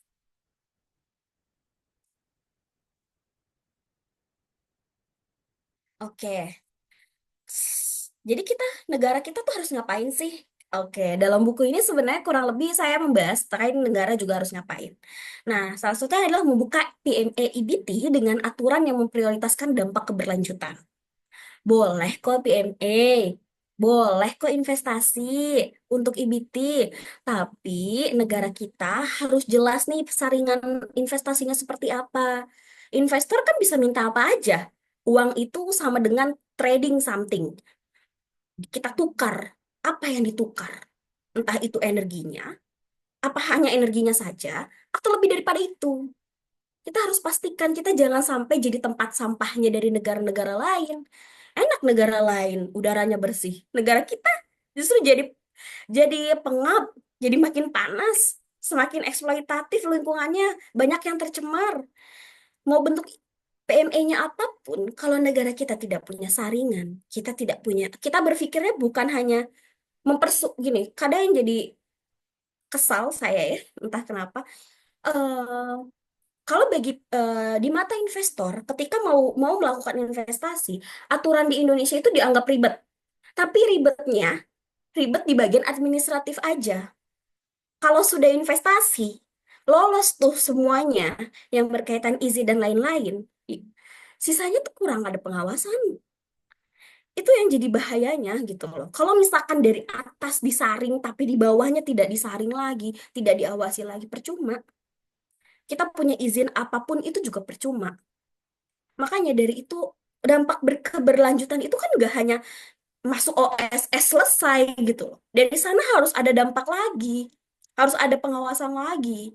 Nah, sayang banget kalau penanam modal asing kita itu tidak dibarengi pengawasan. Tapi jangan premanisme juga gitu loh. Kadang suka salah kaprah ya gitu. Di di apa namanya diawasi, tapi bolehlah gitu kan. Tapi bolehlah 2000 3000-nya kayak gitu kan. Nah, itu tuh itu tuh juga sangat bikin apa ya istilahnya turn off gitu loh, kayak apaan sih gitu buat penanam modal asing. Kayak sayang banget gitu kalau misalkan penanam modal asing udah datang, oh ya kita majukan gitu EBT di Indonesia gitu. Tahu-tahu ayo 2000 3000 gitu. Dan itu adalah pemandangan yang sangat umum sekali rasanya dan orang sangat menormalisasi akan hal itu. Seperti itu. Yang kedua adalah menekan investasi di bidang energi fosil untuk dapat memprioritaskan energi terbarukan sebagai sumber pendapatan. Nah, ini juga penting. Kalau misalkan energi fosilnya terus-terusan istilahnya digali gitu ya, EBT itu jadi kayak nggak menarik, nggak jadi sangat jadi daya jual. Kan investor itu tujuannya profit. Kalau misalkan tidak memiliki daya jual karena negara kita tidak punya fokus ke arah sana, dunia udah berusaha untuk berpacu loh untuk ke arah energi terbarukan. Negara kita udah eksploitasi aja fosilnya. Kalau gitu terus kita ketinggalan. Selain ketinggalan, kita udah rusak dulu alamnya dan bahkan gak ada yang mau lagi yang namanya orang-orang investasi ke sini gitu kan. Ini juga jadi bahaya gitu loh. Mau nggak mau, investor itu, penanaman modal asing itu penting di negara kita. Gimana ceritanya suatu negara bisa berdiri kalau dia nggak ada penanaman modal asing di dalamnya? Ini tuh sangat sangat saling berkebutuhan. Nah, gimana negara kita mau bisa memberikan fasilitas banyak ke masyarakatnya gitu kan? Kalau misalkan kita tuh nggak punya sektor ekonomi yang kuat, dan sektor ekonomi yang kuat itu didorong dari adanya penanaman modal asing gitu, seperti itu. Next. Hmm. Yang terakhir ini terkait pertanyaannya, masyarakat bisa apa sih untuk mendorong adanya penanaman modal asing di Indonesia? Nah, penanam modal asing tuh harus ada tenaga ahli, teman-teman. Nah, upgrade skill kita nih ya, agar bisa menjadi tenaga ahli di bidang energi terbarukan yang dapat diandalkan. Ini teman-teman yang semua di sini mungkin punya ketertarikan ya, khusus terkait energi terbarukan. Ini juga penting, teman-teman, untuk kita 10 tahun atau 20 tahun ke depan, maybe teman-teman di sini bisa jadi ahli yang sangat diandalkan oleh investor-investor asing yang bisa mungkin juga teman-teman dari kelas ini, habis itu teman-teman bisa memahami juga salah satunya bahwa investasi itu nggak bisa serta-merta kayak ya udah nih kasih uang eksploitasi sepuasnya, nggak bisa kayak gitu, harus ada pembatasan karena teman-teman lebih ahli lagi di bidang pembatasan dan bidang yang negara kita bisa gitu loh. Penanaman modal asingnya diperuntukkan dengan benar dan kita juga bisa melakukan eksploitasi EBT eh, eh, dengan lebih berkelanjutan. Juga kan ini dampaknya nanti untuk ke anak cucu kita. Mungkin tahun 1980-an ketika Pertamina eksploitasi terkait minyak dengan modal dengan penanam modal asing zaman dulu, dampak itu masih sampai sekarang ada, teman-teman. Minyak itu. Dan itu juga sama dengan EBT. Ini adalah EBT adalah salah satu komoditi yang nantinya akan menjadi salah satu pendorong di negara kita dan untuk anak cucu kita juga gitu. Tapi kita kan lebih cerdas sekarang. Kita sebagai negara yang lebih lebih cerdas, lebih lebih punya sumber daya manusia yang harusnya lebih terdidik lagi gitu loh, untuk bisa membatasi, untuk bisa mengawasi. Nah, ini yang harus kita bisa saling bersama-sama ya, seperti itu. Yang kedua adalah menjadikan energi terbarukan sebagai kebutuhan primer. Ini juga harapan ya, mungkin nanti panel-panel surya bisa jadi salah satu hal yang mudah didapatkan masyarakat. Misalkan kalau untuk air hangat tidak perlu lagi eh, kesulitan, kita tidak perlu pakai listrik lagi, kita bisa pakai panel surya, or kebutuhan listrik rumah tangga juga bisa ke arah sana. Dan ini semoga juga dengan adanya investor juga bisa mendorong itu jadi barang yang murah untuk kita beli dan daya tariknya justru akan jadi lebih banyak ketika daya belinya lebih, istilahnya, lebih bisa digapai oleh masyarakat umum. Seperti itu. Next slide. Oke. eh Cukup dari saya segini aja, cuman penting bagi saya untuk sampaikan bahwa kita semua ini punya banyak sekali concern di bidang energi terbarukan, dan saya sangat terima kasih sekali Institute of Energy and Development Studies atau AIDS bisa memberikan ruang untuk kita semua diskusi, dan teman-teman semua juga saya harap bisa menjadi salah satu kebersamaan kita semua bisa membantu teman-teman juga untuk ke depannya menjadi tenaga-tenaga ahli yang bisa diandalkan untuk di bidang energi terbarukan. Terima kasih untuk waktunya. Wassalamualaikum warahmatullahi wabarakatuh.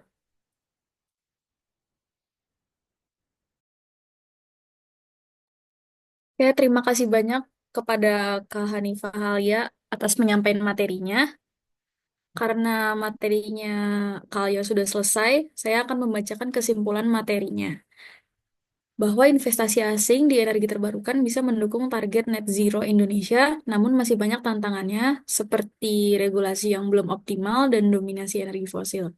Solusinya adalah mendorong kebijakan yang lebih berkelanjutan dan meningkatkan kapasitas tenaga ahli lokal.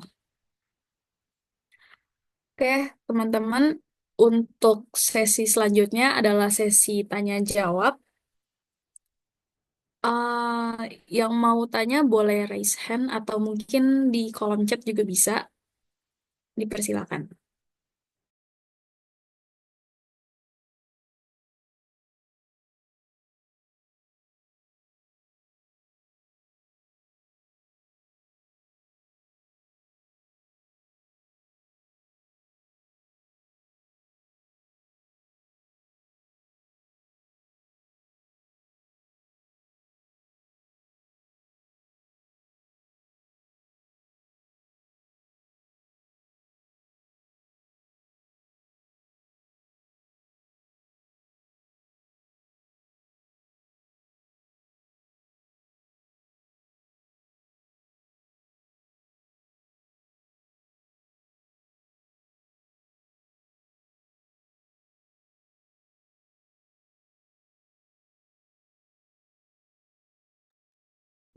Mbak Gita, boleh saya tanya, Mbak?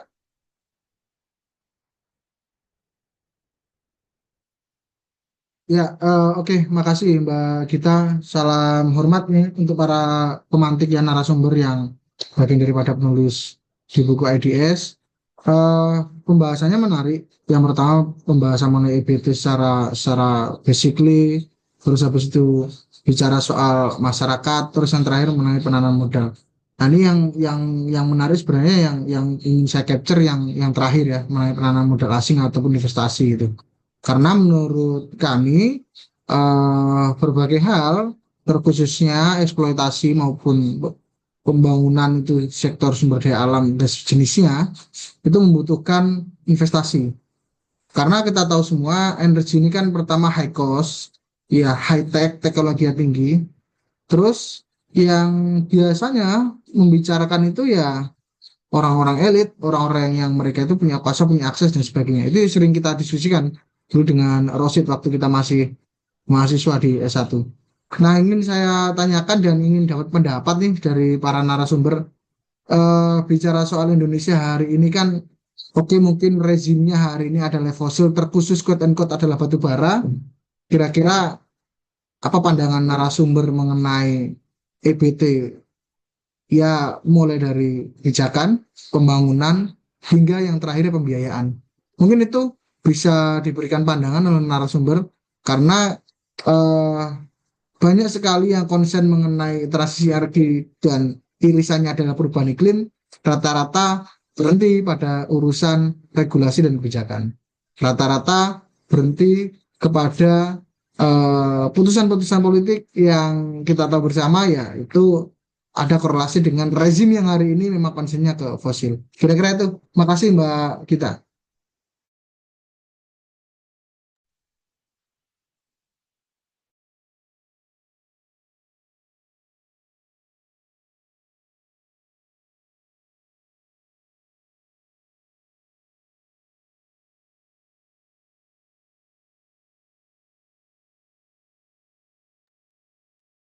Mungkin ada yang mau nanya lagi, jadi nanti ditampung dulu baru dijawab oleh narasumbernya.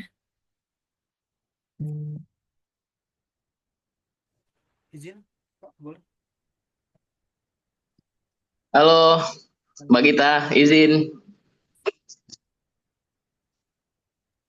Ya Mas, silahkan. Izin perkenalkan saya Eko Pratama. Sebelumnya terima kasih kawan-kawan IIDS. Ini keren kali, sering bikin-bikin diskusi mengenai energi baru terbarukan. Dan memang ini tokoh-tokohnya kawan-kawan lama yang memang dari zaman mahasiswa dulu selalu bicara soal energi. Saya mungkin sedikit, mungkin pertanyaannya nggak jauh berbeda dengan apa yang Bung Rifki tadi coba sampaikan. Hari ini juga kami melihat bahwasanya pemerintah Pak Prabowo ya lebih fokus kepada energi fosil. Baru kemarin, satu hari yang lalu, Menteri SDM Pak Bahlil Lahadalia meresmikan lapangan baru nih di 60 mil posisi eksplorasi di kampung saya. Jadi kami di Natuna barusan semalam Pak Bahlil peresmian lapangan baru dengan investasi yang luar biasa. Investasinya sekitar 600 juta US dollar. Dan itu nggak main-main. 60 mil. 60 mil dari garis pantainya dikejar minyaknya, fosilnya. Nah, menurut kakak-kakak dan abang-abang di sini, kira-kira punya masa depan nggak sih kita bicara EBT ini? Soalnya pemerintah kita loh lebih fokus ke fosil. Gimana ya? Bukan kita nggak percaya akan perubahan-perubahan yang mau dikejar. Cuma apa yang terjadi hari ini, contoh lah nih, kami pernah di Natuna itu, saya kebetulan di daerah 3T ya tinggalnya. Kami pernah di Natuna itu dapat bantuan solar panel, panel surya yang bantuannya tuh cuma bantuan aja gitu loh. Nggak ada pendampingan terhadap kami berkaitan dengan pemanfaatannya, pemeliharaannya. Jadi kami tuh dikasih, masing-masing rumah itu dikasih panel surya, terus baterai, yang rata-rata penggunaannya itu paling lama 3 bulan. 3 bulan udah rusak. Maintenance-nya kita nggak dikasih tahu, tidak ada tenaga ahli yang di standby kan di sana, padahal investasinya saya kira luar biasa besar. Pada saat itu kami aja di Kabupaten Natuna itu waktu itu dapat satu rumah satu panel surya yang sempat menghidupi listrik itu ketika mulai, ya memang nggak besar ya, lampu cuma lampu aja sih, cuma lampu rumah aja yang bisa hidup dari panel surya itu. Cuma saya yakin investasinya cukup besar. Tapi semenjak itu tidak ada lagi. Itu kalau nggak salah tahun 2010-an lah gitu. Sudah belasan tahun yang lalu. Dan sekarang nggak ada lagi. Malah investasi-investasi di bidang fosil yang lebih besar. Ya kita sama-sama tahu di Natuna ada sekitar 11 sumur yang sekarang lagi on stream, ada beberapa dan sekarang lagi digencarkan gitu loh. Sementara kami udah pernah mencoba energi lain dan sebenarnya efektif gitu. Mungkin itu sedikit dari saya. Terima kasih.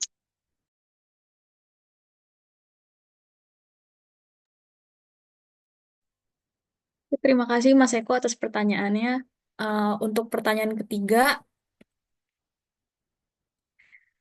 ada yang nitip ke saya. Jadi untuk pertanyaannya ini untuk Kak Angelo. Jadi energi terbarukan ini bisa menjadi pemersatu bangsa sebagai negara kepulauan. Nah, bagaimana sih Kak caranya untuk strategi komunikasi yang efektif agar masyarakat di daerah terpencil ini bisa ikut merasa terlibat dan memiliki dalam transisi energi, terutama dari sisi nilai dan budaya lokal. Terima kasih Kak. Dan untuk sesi pertanyaannya saya cukupkan untuk 3 dulu, nanti akan kembali dibuka jika waktunya masih ada. Dan untuk para narasumber diberikan waktu maksimal 10 menit ya. Untuk narasumber dipersilakan.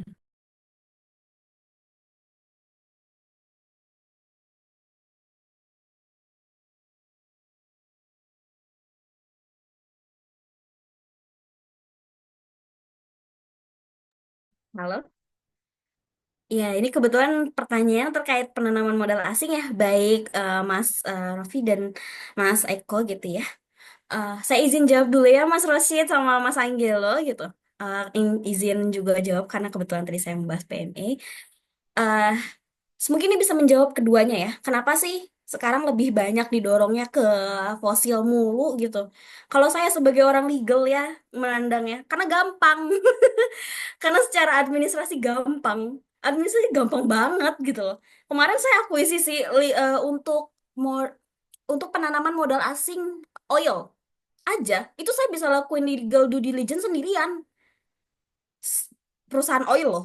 Nah, itu kenapa? Karena segampang itu, nggak terlalu banyak urusannya. Secara kebijakan segampang itu, seterbuka itu masyarakat negara kita sama fosil. Ketika terlalu gampang, penanam modal asing juga datangnya juga gampang. Ya tinggallah bikin perusahaan cangkang atau mudahin pindahin ke perusahaan ini, akuisisi ini untuk asetnya bisa diambil sekaligus, modal masukin. Kayak gitu, segampang itu bikin akta, udah akta apa izinnya masih berjalan kan, ya udah benderanya pakai PT yang memang sudah berdiri saat ini, tinggal diakuisisi PT-nya, segampang itu tujuannya. Nah, ini yang jadi sangat ironi gitu loh. Kalau misalkan kan simple aja, pebisnis tuh simple banget mikirnya, untung nggak, gas, ribet nggak, kalau ribet cabut, kayak gitu. Itu yang sangat diperhatikan. Nah, itu yang sebagai salah satu highlight ya. Kalau misalkan kita pengen banget penanam modal asing lebih kepada EBT, buat environment-nya, buat environment amannya, buat environment kemudahan yang diawasinya. Saat ini, penanaman modal asing contohnya yang seperti di Pulau Natuna ya tadi. Mudah banget untuk bikin eksploitasi banyak sekali sampai beribu-ribu mil seperti itu. Ya itu karena gampang banget gitu karena karena fokusnya Bapak Bahlil kita gitu, dia sangat ingin eksploitasinya di bidang fosil karena gampang, cawe-cawenya juga gampang, kita jadi lawyer juga gampang. Oh udah koordinasi sama Bapak ini, udah izinnya tinggal mana masukin OSS, oke buka lagi eksploitasinya kemana, daerah mana, daerah ini, izin gampang gampang, bikin apa gampang, itu semua dibikin gitu loh. Artinya kalau misalkan ngomongin dari paling atas, kita juga harus bisa ngebuat eksploitasi fosil itu jangan digampangin secara izin, jangan digampangin secara administrasi. Kalau misalkan secara atas ya aja menggampangkan, gimana di bawah, gimana akhirnya penanam modal asing datang bisa aja semena-mena sama kita. Gampang banget itu, di board segala macam gampang banget kan, saya udah punya izinnya, pemerintah daerah juga udah ngizinin gitu. Masyarakat mau demo apapun juga nggak akan kedengeran. Karena penanam modal asing itu udah punya izin. Mau gimana kalau udah punya izin? Nah ini yang jadi harusnya pemerintah kita kalau misalkan lebih berpikir aja. Sayang banget kalau misalkan mikirnya profit, profit, profit, profit, profit gitu loh. Kalau nggak ngomonginnya berkelanjutan. Kalau ngomongin profit terus, jualan di warung juga profit gitu loh. Tapi lihat gitu, apa ada keberlanjutannya, enggak, dampaknya sejauh mana gitu kan. Kalau misalkan kita ngomongnya profit terus, dieksploitasi lah negara kita terus-terusan, matilah kita gitu kan. Nah, ini yang harus jadi concern kita semua. Juga mungkin ada banyak yang lebih bertemu dengan pemerintah. Kebetulan saya bertemu sama pebisnisnya gitu. Saya POV-nya POV pebisnis gitu. Kalau mungkin bisa disampaikan kepada orang-orang yang duduk di sana gitu ya, untuk menyampaikan bahwa pebisnis itu gampang banget kalau misalkan mau ngeluarin uang. Asalkan jelas mau ngapainnya. Kalau mau IBT, gas, ayo, apa? Butuh berapa?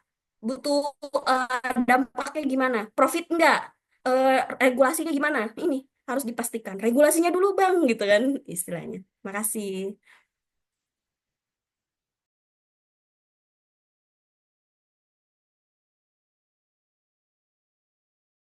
Ya, boleh saya masuk ya. Menarik nih, Kakak Alia ya, selaku lawyer yang sering berkecimpung di beberapa masalah regulasi terkait dengan energi. Memang kita concernnya memang dewasa ini, bukan hanya rezim ini mungkin. Rezim-rezim sebelumnya pun sudah ada rencana memang pengembangan EBET, ya, tapi tidak dilepaskan itu energi fosilnya. Kenapa? Karena secara rumpun ilmu engineering, karena saya dari background engineering juga, jadi hal yang paling fundamental dalam keberlanjutan hajat hidup orang banyak begitu ya. Itu sebetulnya pada pemerintahan roda kemudinya itu ada pada infrastruktur yang tersedia. Itu terkait dengan pendapatan negaranya. Jika kita bicara infrastruktur untuk energi fosil, itu sudah jauh lebih mapan. Ya, betul kan? Kita dulu mengenal adanya premium, bensin yang paling low budget sekali itu. Sampai sekarang sudah banyak tipe biofuelnya. Nah, itu sudah ada unsur daripada EBET-nya itu sendiri. Tapi itu sudah menjadi bukti bahwasanya negara Indonesia pun terlepas dari banyaknya industri-industri pengolahan minyak saingannya Pertamina begitu ya, yang masuk ke Indonesia, itu mereka juga sudah mumpuni dalam hal pengelolaannya, dalam hal pengolahannya juga sampai distribusinya. Kalau kita bicara surya, panel surya saja. Coba sekarang di Jakarta dengan di Jawa Tengah, di Jogja, Jawa Timur, di luar Pulau Jawa, berapa harga satu panel suryanya? Pasti beda-beda. Ada yang punya alasan sepele, pengirimannya dari Jawa, kita inden dulu, dan seterusnya. Itu baru bicara dari sisi teknisnya. Belum nanti terkait dengan regulasi, sepakat dengan Saudari Alin. Hal itu pasti tidak akan pernah luput. Jadi kalau kita bicara untuk masa depan ataupun saat ini, kenapa saat ini masih fosil, fosil, fosil, dan fosil? Mungkin secara doktrin kita yang sudah kita tangkap ya, energi yang berasal dari non-renewable atau yang tidak terbarukan, katakanlah fosil, minyak bumi, gas alam, itu akan habis. Itu doktrin kita. Tapi saya perlu tegaskan di sini, dari sudut pandang engineering atau rumpun ilmu teknik, bahwasannya maksud daripada habis ini pada jangka kurun waktu tertentu, dihitung saja ke depannya berapa. Kalau misalnya ada di cadangan sekian, sekian, sekian, nanti sudah dikeruk semuanya, cadangannya akan semakin menipis, sehingga akan dicari potensi sumber cadangan yang lain. Ganti tempatnya, ganti wilayahnya, ganti reservoirnya, nanti dipindah ke situ, nanti dikeruk lagi, sampai habis cadangannya, gitu semua. Karena apa? Sebetulnya sebelum kita lahir di dunia ini, itu sudah tersedia minyak buminya. Ya, minyak bumi yang berasal dari fosil. Fosil itu butuh proses geologi yang jutaan tahun. Dan jutaan tahun itu bukan waktu yang sebentar. Mungkin rata-rata umur manusia itu antara rentang umur 70-80 tahun. Saya terakhir baca penelitian tentang kesehatan. Itu pun terkait dengan dinamika kondisi kehidupan di masing-masing kondisi. Jadi mungkin kita bisa refleksikan bersama-sama bahwasanya makna energi terbarukan ini memang bicaranya masa depan. Tapi untuk saat ini kita lihat di depan mata, terlepas dari regulasi yang dimudahkan atau bagaimana untuk yang energi fosil terkait dengan energi terbarukan itu agak rumit, ada biaya yang lain-lain di belakang layar, belum biaya yang harus dikeluarkan untuk pengembangannya. Mendirikan saja pembangkit listriknya itu udah bicaranya udah panjang kayak lebar sama dengan luas. Jadi mungkin kita bisa bersama-sama ya di forum yang terbatas ini dengan adanya pendekatan multi stakeholder, sehingga ini akan menciptakan kekuatan kolektif yang nantinya mungkin bisa kita dorong untuk keberlanjutan proyek EBET. Katakanlah kita memang punya, tadi dari bung-bung sekalian sudah punya beberapa case di daerahnya masing-masing. Kenapa kita tidak up itu ke publik ya. Kenapa kita tidak coba kita singgung di nasional, kita singgung di pusatnya. Dan itu pasti ada perubahan rezim politiknya secara kecil. Dan itu pun mungkin dampaknya bukan saat ini, tapi mungkin setelah rezim berakhir. Mungkin ya, kalau memang berhasil ya, kita tidak tahu. Karena ini terkait juga dengan advokasi dan pendidikannya. Dan kalau kita bicara yang lain terkait dengan environment, dengan lingkungan, masyarakat Indonesia perlu halnya diberikan wawasan bagaimana kita memahami energi itu seperti orang di tongkrongan nonton sepak bola. Kita bicara MU sudah makin terperosok, tapi semua orang tidak bisa bicara energi. Nah, itu saja belum semua orang memahami.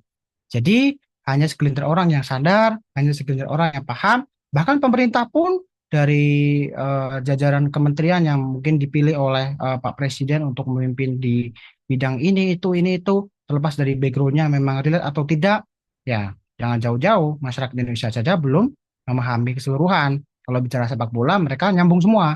Tapi kalau bicara energi, ya mungkin mereka ngantuk-ngantuk muat. Mungkin saya nambahkan begitu. Terima kasih. Iya, benar. Terima kasih Mas Rosyid. Ini saya coba ingin menambahkan dan memang juga pertanyaan yang lainnya. Ya, betul. Jadi ya, kayak kita sendiri pun juga terkadang kita lihat aja bagaimana memang bagusnya yang memang buku ini di apa ya lakukan oleh IELTS. Namun ya tanpa memang kita lihat, kita juga melihatnya di sini partisipannya juga sangat minim. Artinya apa? Bagaimana memang pendekatan-pendekatan yang secara holistik dan memang langsung terjun ke lapangan ini yang memang sangat termaksud. Nah, disinilah yang memang sebenarnya peran pemerintah ya bisa dibilang di mana memang bisa dibilang apa ya, tidak terlalu mematangkan melihat bagaimana memang top down planning, gimana memang mereka dari pemerintah ini tidak cukup memang melibatkan komunitas lokal secara intensif. Memang juga permasalahannya adalah karena memang saya pernah eh, melakukan penelitian kepada pegawai di pemerintahan. Permasalahannya itu adalah bagaimana boss like a boss gitu. Yang ada di bawah, bagaimana memang sehingga disebutkan kalau misalkan gitu. Di mana memang pembagian tanggung jawabnya itu kabur sehingga memang nggak ada yang memang merasa benar-benar memang bertanggung jawab terhadap memang konteks yang tadi dikatakan oleh pertanyaan Mas Eko terkait memang bagaimana pemeliharaan, bagaimana memang hal-hal keberlanjutannya. Dan inilah yang sebenarnya yang selalu menjadi kritik konstruktif bagi teman-teman akademisi kepada pemerintah, yakni bagaimana memang prioritas-prioritasnya itu selalu berubah. Short term-nya itu bukan short term long, sorry, term thinking-nya itu bukan term thinking long gitu, bukan buat jangka panjang, tapi untuk melihatnya memenuhi untuk target dan laporan aja untuk short-shortnya. Dan untuk yang terkait bagaimana memang solusi-solusinya, ya saya percaya yang tadi dikatakan oleh kedua narasumber yakni Mas Rosyid dan juga Mbak Alia itu sudah sangat tepat. Dan memang ya lagi-lagi yang saya coba memang ingatkan bagaimana memang kemauan dari diri kita sendiri. Saya percaya lagi, balik lagi saya selalu mengatakan 20 orang yang ada di sini aja minimal menceritakan ketemu pastinya nih kan masih jam 5 ya. Jam 5 pasti kita minimal habis ini nggak mungkin dong tidur. Biasanya kan jarang ya, apalagi mau malam minggu. Ketemu sama satu orang, cerita aja gitu. Aku habis tadi di IS nih seru obrolannya segala macam. Nah, itu yang terpantik-pantik jadinya akhirnya apa melibatkan bahwa oh ada consciousness gitu, ada kefokusan, ada sharing bahwasanya oh ini loh yang memang menarik perhatianku. Siapa tahu memang yang orang kita ceritakan itu bisa menceritakan lagi. Nah, kembali lagi memang pertanyaan yang tadi dari Mbak Gita, bagaimana memang gimana sih strategi komunikasi efektif ya? Saya sederhana, sederhananya adalah saya punya beberapa teman yang emang nggak kenal mereka pengen punya duit gitu. Padahal masih seumuran-umuran udah 30 40 tahunan. Mereka bilang gini, kalau ke masyarakat ya gitu, ke masyarakat apalagi masyarakat adat, masyarakat lokal, lokal siapin aja rokok gitu. Atau enggak siapin aja korek. Di mana ada rokok gitu, di situ pasti ada koreknya. Di mana ada korek, di situ ada rokoknya. Nah, dari rokok dan korek inilah yang bisa bakal memancing bagaimana obrolan-obrolan kita. Itu mungkin konteks yang kalau misalkan memang orangnya memang merokok atau enggak gitu. Tapi kalau misalnya konteks yang memang misalkan ibu-ibu tidak merokok atau anak-anak gitu, Ya sederhananya adalah bagaimana memang kita melihat identitas kolektif mereka. Kita bagaimana bisa melihat bagaimana makna-makna personal untuk komunikasi di daerah-daerah mereka. Kita coba searching-searching dulu. Apa sih bahasa-bahasa yang memang dikenal mereka, mereka suka gitu. Nggak mungkin kita, kalau misalnya di NTB itu ada namanya bahasanya lembu ade gitu. Nggak mungkin kita pakai lembu ade itu di Sumatera gitu. Hah, apaan gitu. Di situ loh yang memang kita coba pelajarin bagaimana memang bahasa-bahasa masyarakat lokal yang emang ciri khas itu bisa membuat orang lain tuh lebih welcome. Itu sih. Jadi bisa dibilang ketika memang ngomong ke komunikasi ke masyarakat, kita dulu gitu, lihat evaluasi kita dulu, kritikan kita mau dulu, kita mau nggak untuk terjun ke lapangan dan konsisten. Oke, itu aja. Thank you.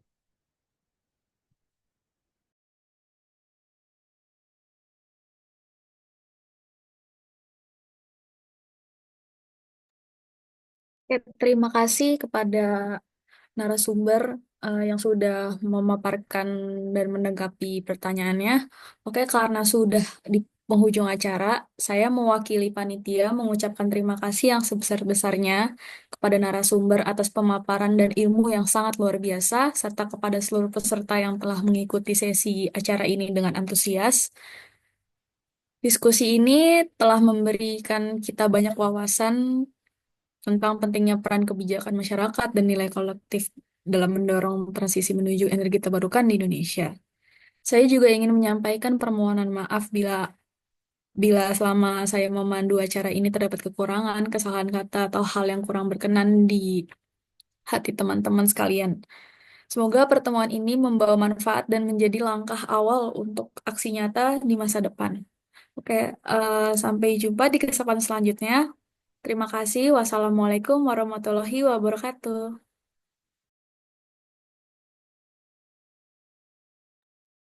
Waalaikumsalam. Makasih Mas Rosid, Angelo, Mbak Salam. Alia. Salam sehat Terima selalu kasih. semuanya. Terima kasih semuanya, Pak Pres, rekan semua. Kasih semuanya. Terima kasih Mas Eko. Semangat. Hmm. Sampai Terima bertemu. kasih semuanya. Mas Angelo, Mas Ya Rosid, Mas. Bang Rizky. Merdeka.